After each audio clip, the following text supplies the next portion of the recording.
Aquí estamos, amigos de Confesiones Confidenciales. Tenía muchas ganas que llegara este momento de historia con Paco Álvarez. ¿Cómo estás? Pues encantado, como siempre, de estar aquí contigo, además con este plato nuevo, ahí esas luces de Mira, neón, mira, fíjate que me guay, gusta además, mucho. Sí, sí, además es un color chulísimo, me encanta, y cada vez es más tú el programa y eso cada vez me gusta más. bueno, pues me alegro mucho. Hoy vamos a hablar, es que la mejor persona que puede hablar de esta persona que vamos a hablar en estos momentos, nunca mejor dicho, es Paco Álvarez. Recordemos que lo tenemos aquí cada 15 días aproximadamente, ese rinconcito de historia que nos interesa a todos y que además es escritor de ese libro Sí, maravilloso que lo decimos cada vez que sale en el programa, Roman de Gram, que está teniendo una tirada impresionante, que espero que siga así, ¿no? sí, sí, sí, va como la espuma. Estamos a punto de la tercera edición, me tienen que avisar y esto. Y bueno, la verdad es que estoy encantado porque además toda la gente que me escribe o que me cruzo, oye, que me he leído tu libro y tal, me lo he pasado súper bien.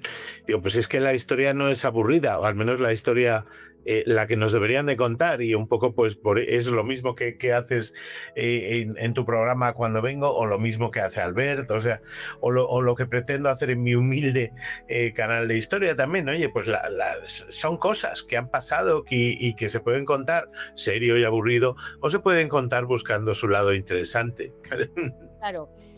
Bueno, al final del programa diremos, ustedes lo pueden encontrar en cualquier sitio, pero esta recomendación de confesiones es auténtica. Les aconsejo que lo lean, que lo revisen, que lo vean y que sobre todo van a descubrir esa Roma distinta, no tan glamurosa, más Roma urbana, más de cloaca, por decirlo de alguna manera, La que Roma sí, cruda. la gente que vive en el subsuelo, por decirlo de alguna manera, Sí, de la sí, sí, época. la normal. Sí, sí. Sí, es la Roma cruda, digo yo, porque es eso, quiero decir, es la que no sale en las pelis. Es como si comparáramos Hollywood con East Los Ángeles, ¿no? Pues no es lo mismo, aunque sea la No. misma ciudad. No. Bueno, hablando del tema que comentábamos, vamos a hablar de Mata Hari.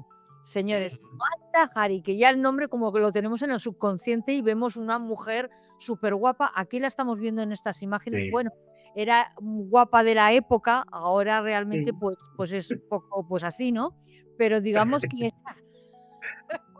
es la cara Sí, un poco de aquella manera, pero oye, esta mujer tenía muchísimo éxito, aquí la he estado total. viendo, que tenía su atractivo y claro, ¿fue realmente Mata Hari lo que nos preguntamos todos, una espía o una víctima del sistema? Yo creo, sinceramente, que fue una víctima del sistema, fue una víctima de una época complicada y fue aprovechada, realmente fue aprovechada por el gobierno francés de 1917, que era un gobierno nuevo, o sea, justo había caído el gobierno, la guerra iba fatal, había motines reales de soldados que no querían ir al frente y todo lo demás. Estamos hablando de la Primera Guerra Mundial, Sí, 1917, y bueno, pues Mata Hari era una chica que inocente, curiosamente, a pesar de su carrera, muy inocente mentalmente, pues fue como el perfecto objetivo para decir toda la culpa es de ella. Fíjate, una vampiresa, una mujer, qué fácil es echarle la culpa a las mujeres, ¿no? Como a Eva, como a Pandora, como a Cleopatra, incluso si me apuras. Entonces, quiero decir, con Mata Hari pasó un poquito lo mismo, o sea, fue víctima de su propia historia y víctima de su intento de renovarse, porque claro, en 1917, cuando la fusilaron, Mata Hari ya tenía 41 años, que ahora no es nada, ahora es ser muy joven, pero 41 años en 1917 eran unos unos 30 de cuantos años. ahora, claro. Claro, claro, era como, no sé, el equivalente ahora, pero muchos, sí, sí, sí. Entonces, claro, ella ya no podía ser lo que había sido, tuvo una vida muy compleja aún así, y de que si quieres os la cuento aquí, o sea, ya que Sí, estamos me aquí gustaría que confesándonos. sí, un resumen de lo que era esta mujer y luego ya haríamos las preguntas porque claro, hay Eh, pruebas contra ellas, pero claro, esas pruebas pueden ser una condena política o simplemente pues porque era contra ella y porque la pillaron haciendo algo malo. Pero, ¿quién sí, era? O sea, ¿de dónde salió? ¿Por qué confiaban en ¿verdad? ella? Y tenía Ah, tanto éxito. Ah, pues mira, ella se llamaba Margarita Gertrudis Cele. y era una chica de Holanda, de un pueblito de Holanda, que se llama, el pueblo se llama, ¿cómo se llama? Lo tengo por aquí, Leeuwarden, un pueblito en Países Bajos, que nació en 1876, o sea, hace muchísimo tiempo, y su padre era un sombrerero, su madre era ama de casa, o sea, que decir, no tenía nada de exótico en su biografía real. Pero bueno, el caso es que, bueno, pues era una chica normal. Lo que pasa es que, digamos, que apuntaba maneras. Cuando tenía 16 años, estaba en una escuela de estas que pasas ahí la noche y todo lo demás, que la estaban enseñando a ser maestra, que era para lo que la estaban preparando, pero tuvo un affair, tuvo un lío con el director de la escuela. Entonces, con 16 años tuvo que sacarla de la escuela y, bueno, fue complicado y tal. Con 19 años atendió a un anuncio que había en la prensa de un señor que estaba buscando esposa, un señor que era capitán del ejército holandés y en el Tinder de entonces, digamos, pues decía, busco esposa. Y ella contestó, ella tenía 19 años y él 39. Era el capitán MacLeod. Entonces, con él se mudaron a él le destinaron a Java, a la isla de Java, que entonces era colonia holandesa, y ahí es donde ella se supone que conoció los bailes y dicen las malas lenguas que también las técnicas amatorias orientales y todo esto. Por desgracia, ahí hubo una terrible tragedia en la familia, que es que ellos tuvieron un hijo y una hija, Norman John se llamaba el hijo y Louise Jean la hija, y resulta que un criado intentó asesinar a la familia, envenenándoles a todos. Y entonces se pusieron todos malísimos, pero por desgracia el niño, Norman Jean, terminó falleciendo. Entonces, bueno, esto estropeó todavía más un matrimonio que no funcionaba, 39, 20 años de diferencia entre ambos y en un sitio extrañísimo en Java, y entonces pues regresaron a Holanda a divorciarse. Y encima, bueno, él se había dedicado, había buscado, digamos, consuelo en el alcohol y dicen que ya buscó consuelo por otras partes. La realidad es que cuando regresaron a Europa, pues se divorciaron inmediatamente y él se quedó con la custodia de la única hija que había sobrevivido. Y ella se quedó sin dinero, sí, con una mano delante y una mano detrás, porque él encima la había acusado de todo tipo de tropelías. Y no sabía qué hacer, entonces no tenía dinero y una mujer que no tenía preparación ni nada en esa época era muy complejo. Entonces la pobre se ofreció, buscó trabajo como, bueno, se inventó un primer nombre que era Lady MacLeod, un nombre artístico, y se ofrecía como modelo para posar desnuda para los pintores. Pero claro, entonces ella ya tenía 27 años, que, insisto, estamos hablando, había tenido 2 embarazos y es una época en la que había muchísima competencia, había muchas mujeres Más jóvenes. que, más jóvenes y digamos más guapas, no era Marilyn Monroe como hemos visto, la chica, ¿no? Tenía su aquel, pero bueno, el caso es que se mudó a París, donde, bueno, pues intentó otra vez hacer algo con su vida y ahí es donde se reinventó, ¿no? Ella decidió olvidarse de su pasado, olvidarse de Margarita, olvidarse de Lady MacLeod y se puso un nombre javanés, Matahari, que quiere decir el ojo del día. Y entonces con ese nombre artístico se inventó que ella era una princesa venida a Java y que ahí habría aprendido unos bailes sagrados que le habían enseñado su gente y no sé qué y tal y cual. Y entonces, bueno, pues debutó bailando en el Museo Guimet en 1905. Su baile era básicamente un striptease en el que ella salía con muchos velos y tal y cual y se quedaba al final con sus joyas y con unos discos metálicos tapando sus pechos, porque no sabemos por qué, pero nunca enseñó sus pechos en público, y esto aparte de sus misterios, ¿no? Y allí, bueno, pues dedicándose a estos bailes y a ser cortesana, pues vivió muy bien durante mucho tiempo, tuvo muchísimos amantes, estamos hablando sobre todo de 1910, etcétera, etcétera. Tenía 34 años, pero tenía, bueno, era amantes, bueno, de generales de varios países, de Guillermo, el hijo del Kaiser, evidentemente de muchos políticos franceses, etcétera, etcétera. Y bueno, pues le iba bien la cosa, pero estamos 1910. 1914 empieza la Primera Guerra Mundial No. ella ya es más mayor, ya no tiene tanta gracia, no está de moda su baile y ella pues ya es, digamos, pues eso, no es primera plana y Se vuelve entonces, a bueno, pues eso se vuelve a reinventar y dice, ¿qué voy a hacer ahora? Pues hombre, como tengo pasaporte holandés y Holanda era un país neutral, pues ella podía ir por toda Europa, podía ir a Francia, podía ir a Inglaterra, a Alemania, a España, a repetir. Suiza y entonces dijo, voy a hacerme espía.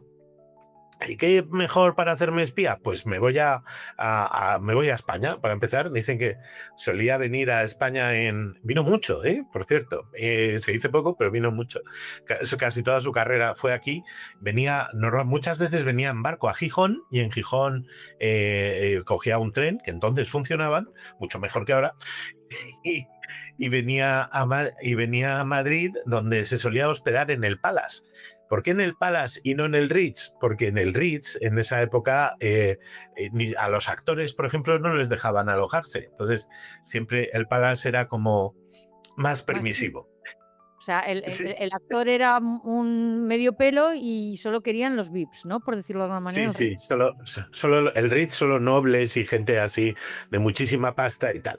Y entonces ella se alojaba en el Palace, que también era muy caro entonces, pero bueno, allí, aquí en España tuvo yo que diría que sus únicos verdaderos amigos y bueno, en esa época tuvo también entre España y Francia a el que ella decía que era el amor de su vida, que era un piloto ruso, que se llamaba Vadim Maslov, que tenía 23 años, ella ya tenía 38, o sea que en esta época. Así que, pero bueno, el tema es que él estuvo muy malo y entonces ella estaba en Francia y ella se presentó, dicen, al Deuxième Bureau, a la oficina de espionaje francesa y tal, diciéndoles que si le salvaban y todo lo demás al piloto, a su amor, pues que ella iba a seducir al Kaiser Guillermo y todo esto, ¿no? Y entonces, bueno, parece ser que más o menos la captaron como espía, pero tampoco le encargaron mucho. Dicen que su nombre en clave era H21, aunque todo el mundo la seguía conociendo como Mata Hari, ¿no? Y bueno, el caso es que se supone que le ofrecieron, se supone porque a partir de aquí, claro, se diluye mucho la mentira y la realidad, 1 millón de francos para seducir al príncipe Guillermo, pero al final solo le dieron 5.000 francos. Entonces, para Pero empezar, lo ¿qué hizo sedujo, con...? lo No, sedujo. no llegó Pero no una llegó a cosa Alemania. no lo hizo. No, no, no Ah, llegó a viajar a Alemania más. Lo que hizo con esos 5.000 francos fue gastárselos enseguida, claro, en fin. Y entonces, bueno, en España, un poco viendo que los franceses no le habían hecho ni caso y todo esto, pues se ofreció al mayor, ¿cómo se llamaba este? Que lo tengo por aquí. Se ofreció a los alemanes como espía. Entonces, los alemanes tampoco le hicieron mucho caso, pero lo que hizo el mayor que llevaba el tema fue decir, bueno, por cierto, su contacto en Francia era Georges Ladoux, que es quien luego fue quien la acusó, curiosamente. Bueno, y en Madrid eso, contactó con Arnold Kaller, que era el alemán, el jefe de los espías alemanes en España, y lo que resulta curioso es que este Arnold Kahl informó a Berlín de que había captado una nueva espía, pero lo transmitió, digamos, en una clave antigua, y todo el mundo dice que un poco como aposta, para que los franceses se enteraran de que Mata Hari había sido captada era por como un los doble alemanes. espía él. Era como un doble espía. Sí, era como un doble espía él y también era una manera de que los franceses dijeran, Mata Hari se ha convertido en doble espía y en doble agente y mientras tanto los alemanes pues estuvieran moviendo perdón, ahora ya, perdona. Que los alemanes que estuvieran moviendo otros peones y distrayendo a los franceses mientras los franceses miraban a ver qué pasaba con Mata Hari. El caso es que empezaron a sospechar de ella fue a Londres, la detuvieron en Londres, luego la soltaron, los franceses se dejaron de fiar y le pusieron una trampa. La trampa fue que le dieron unos nombres de 5 espías que estaban ya comprometidos, 5 eran espías alemanes y los franceses lo sabían, pero les dejaban estar. Y el quinto, Francia sospechaba, o sea, la Alemania sospechaba de que se había hecho agente doble. Entonces, claro, poco después ese agente fue eliminado por los alemanes y entonces los franceses dijeron, aquí la prueba, Mata Hari es un agente doble. Entonces le dijeron, tienes que venir a Francia para informarnos y no sé qué, tal y cual. Y los alemanes, curiosamente, también le dijeron, tienes que ir a Francia y ahí te vamos a dar 15.000 francos para que hagas no sé qué. Llegó a Francia, nadie le dio dinero, ella se tuvo que ir cambiando a hoteles cada vez más baratos y llegó un momento que fue eso, cambio de gobierno en Francia y de pronto detienen a Mata Hari y la acusan de ser la espía más espía de todas las espías, de ser la mala de las más malas, la acusan de la culpa de que Francia esté perdiendo la guerra y al final la ponen delante, la llevan a la cárcel, no la dejan defenderse Pero y bueno, pues hay preguntas, por ejemplo, ahora sí. ya el tema de preguntas, ¿hay pruebas reales, contra ella o fue de hecho una condena política? O sea, fue Una porque condena. querían ellos. Fue una condena política porque querían ellos. O sea, que se aprovecharon de minucias para crear un gran caso alrededor de esta mujer tan mala. Fíjate qué mala es y que nos ha hecho de todo, ¿no? Pero es terrible porque ella se pudo haber salvado. Ya tenía un muy buen amigo español que se llamaba Emilio Junoy, que en Barcelona, en tu tierra, que Sí. le dijo, no vayas a Francia porque te van a detener. En 1917 le dijo él, dice, mira, me voy a marchar a Argentina, si quieres ven conmigo y tal.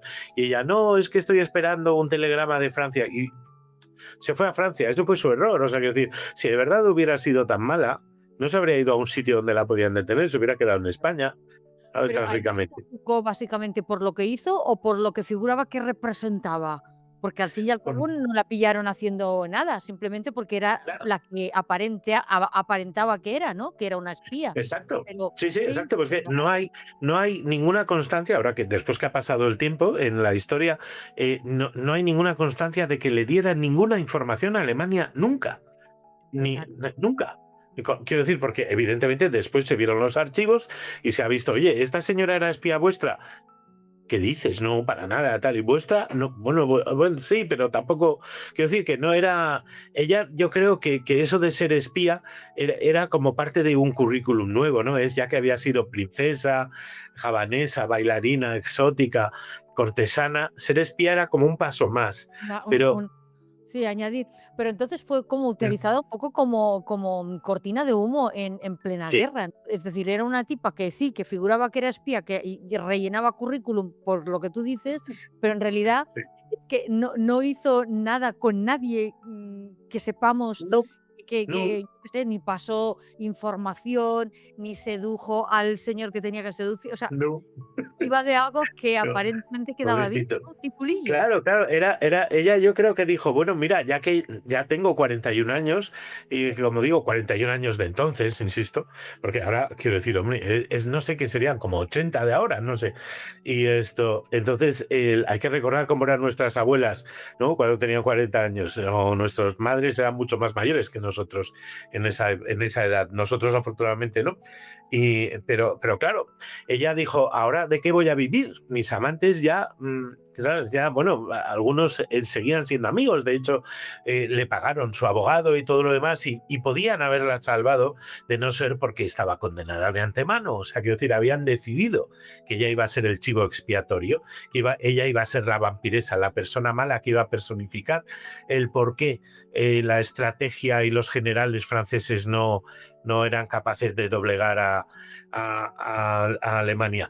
Curiosamente, 1917 es cuando Estados Unidos entra en la guerra y cambia todo. Insisto, Primera Guerra Mundial cambia todo y la guerra terminó un año después. Ella quedó libre, de todas formas, para siempre, de todas sus tragedias, de tener que bailar por dinero o tener amantes por dinero, quedó libre por ese pelotón de fusilamiento que en vez de matarla, la convirtió en inmortal. Porque quiero decir, ¿quién recuerda algún nombre de un espía de la Primera Guerra Mundial? De un general de la Primera. Nadie. Oye, En se cambio, se Mata Hari, todo de esta mujer, pero sí. por eso te digo que a mí me interesaba qué es lo que había hecho. Y digo, pues no sé, y se Nada. introdujo en un capitán o en un coronel que en aquella época, porque claro, el espionaje real, tan sofisticado que aparentemente era, eso es cierto, porque yo he visto películas y verdaderamente ahora ya es sofisticación máxima, ¿no? Porque entra la Ujú. tecnología y demás, pero nos han vendido un espionaje en su época, oye, que era muy currado, muy trabajado, y esta mujer yo no la veía por la labor. No No, sé. no, no, no era muy currante. Le gustaba más el lujo que otra cosa. En la Segunda Guerra Mundial sí hubo un espionaje curioso, pero el espionaje de la Primera Guerra Mundial estaba en pañales. O sea, quiero decir, era gente, los espías eran gente que trabajaba en las embajadas y que leía el periódico local. Pues, por ejemplo, caso curioso, la gripe de 1918, la que se llamó gripe española, que todavía la Sí, llaman sí, sí, gripe sí. española, se llama así porque en la noticia de esa pandemia se censuró en los países que estaban en guerra. La gripe, curiosamente, vino de China a Estados Unidos, esa gripe. Curiosamente, como otras, ¿no? Ah, qué Y bien. esto es como otras pandemias. Y en Estados Unidos, cuando los soldados americanos vinieron a Europa en la guerra, pues trajeron esos virus que se expandieron por Francia, por Alemania. De hecho, estuvo el Kaiser, estuvo enfermo incluso. Y claro, y entonces dijeron los de la prensa, ¿no? Dijeron, un momento, no digamos nada de esta pandemia, porque si de por sí la moral está baja en el frente, si les decimos que la gente está muriendo de gripe en la retaguardia, pues van a abandonar las trincheras y va a ser un desastre. Entonces se censuró absolutamente todas las noticias sobre la pandemia, excepto en España. Como España era un país neutral, bueno, y Suiza y otros, pero bueno, como en España era un país neutral, aquí sí se comunicó en la prensa que había una pandemia y que había que hacer cosas y que no sé qué y qué tal. Y entonces, claro, como las primeras noticias sobre la gripe aparecieron en España, lo llamaron la gripe española. Sí. ¿Por qué digo esto? Es un ejemplo. O sea, que decir, los espías de entonces lo que hacían sobre todo era leer la prensa de los países neutrales, que era donde no había censura y donde se decía, pues el general no sé quién ha ido a no sé dónde, o ese tipo de cosas. Pero, por Y ejemplo, sí, sí, dime, dime. otro ejemplo de los carros de combate los llamamos tanques, se inventaron en la Primera Guerra Mundial. Los llamamos tanques porque para mover el primer carro de combate inglés, los primeros que llegaron al frente, en los telegramas y en todas las informaciones decían que era un tanque de agua. ¿Sabes? Como era una cosa metálica, y entonces por eso lo llamamos tanque, pero tiene que ver con el espionaje, ¿no? De esta Primera Guerra. Y te quería preguntar, ¿y de esta mujer qué fue entonces? O sea, ¿vivió hasta sus años? ¿En qué año murió o con cuántos años Fue- murió? ¿Y qué fue Murió. ya, tal cual? Claro, nada, eso, murió en 1941, Ujú. perdón, en 1917 con 41 años. Dicen que cuando le ofreció, murió fusilada por el ejército francés, el pelotón de fusilamiento, dicen que el sargento que mandaba le dijo que si quería vendarse los ojos, ella dijo que no, y en cambio tiró un beso al pelotón, dice la leyenda, y ahí pues, falleció, fue enterrada sin pena ni gloria en una fosa común.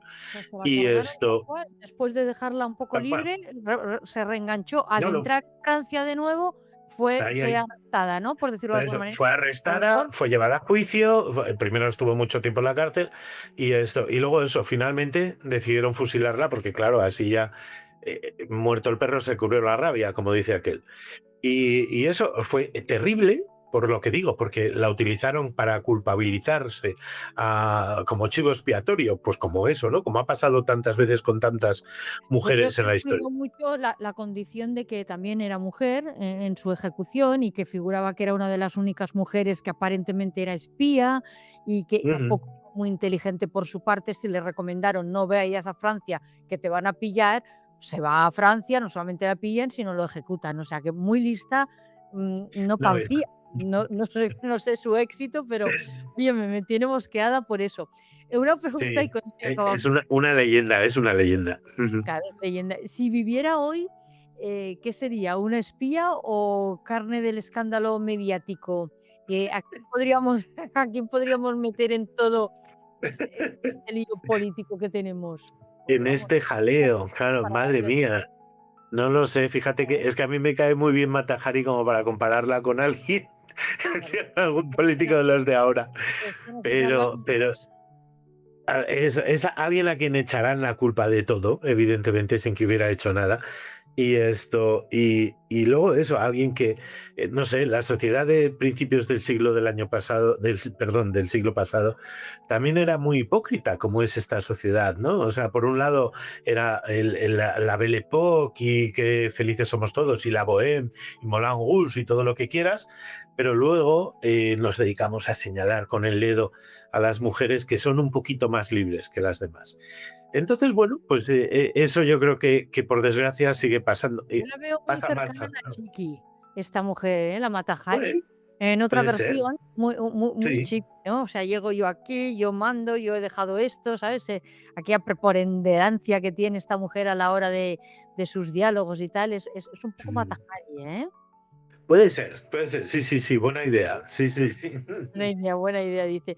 Bueno, pues, oye, ha sido un placer saber de esta mujer que yo me imaginaba, sinceramente, me he quedado un poco sorprendida porque yo me la imaginaba, la tenía como idealizada de una mujer que hizo muchas cosas, ¿no? Y que de alguna manera la pillaron porque de tantas cosas buenas, alguna mala tiene que caer. Pero es que en realidad ha pasado el tiempo. Digamos que por la guerra no hizo nada. O sea, que decir, ella hizo muchas cosas en el sentido que fue una mujer muy fuerte, que quería lo que quería, que era vivir bien, y esto que se inventó tantas veces que superó una tragedia tan grande como fue perder envenenado a uno de sus hijos. Y que bueno, pues le iba a la marcha y ya está. Y entonces, pues quiero decir, mientras pudo, vivió de ello. Y luego también incluso tuvo la suerte de que precisamente el hecho de que la fusilaran, el hecho de que muriera joven, la convirtió en un mito, ¿no? En una estrella para siempre, en alguien que nunca va a envejecer y que va a mantener siempre la leyenda de por qué. Uno ve las fotos de Mata Hari y todo lo demás y dices, ¿de verdad esta señora removió el escándalo en toda Europa y tuvo los amantes que quiso y cuando quiso? O sea, Yo es que es muy la curioso. veo y pero es que las bellezas de otra época, pues oye, te tendrían algo más que tú y yo, pues no sabemos apreciar en estos Desde luego. momentos. Pero, ¿tú crees que Pedro Sánchez contrataría a la Mata Hari? Y eso no te lo esperabas, ¿eh? No, Hay que hacer relaciones internacionales. sí, sí, no creo, porque, bueno, oye, claro, mejor le Claro, iría. con todo el falcon que Yo creo que utiliza Matajari, corrigiendo desde las luego, sería mejor ministro de Exteriores que el que tenemos, sin ningún género de dudas. yo creo que sí, que tendrían muy buena relación. Pedro Sánchez lo veo Sí, mucho con una contratación de Mata Hari, para que tenerlo bien controlado, ¿eh? sí, Sería sí, sí, sí. muy buena idea. Estaría bien eso, Matajari de ministra de Exteriores, estaría bien. Mata Hari, ministro de Exteriores, es un buen titular. Pues lo vamos a ¿Eh? dejar aquí, Paco Álvarez. Me ha gustado mucho Fenomenal. la historia que has contado. La tenía como, ya te Es muy digo, bonita. a esta mujer, pero ha sido muy interesante. A la gente a nuestros seguidores les encanta la historia contada por ti y siempre me están preguntando, ¿cuándo viene Paco? ¿Cuándo viene Paco? Bueno, pues aquí lo tenemos con una historia que me parecía interesantísima y me parece Es muy interesante. curiosa. Sí, sí, sí. Igualmente, señores, llega Semana Santa, descansamos los que puedan descansar, tienen que llevarse un libro, ¿eh? Tienen que llevarse un libro que es en Roma Underground, se sientan ustedes donde quieran, en la playa, en un río, en la montaña, donde les dé la gana y cogen su librito y leen y después me lo explican, que me parece muy interesante. ¿Dónde lo podemos encontrar?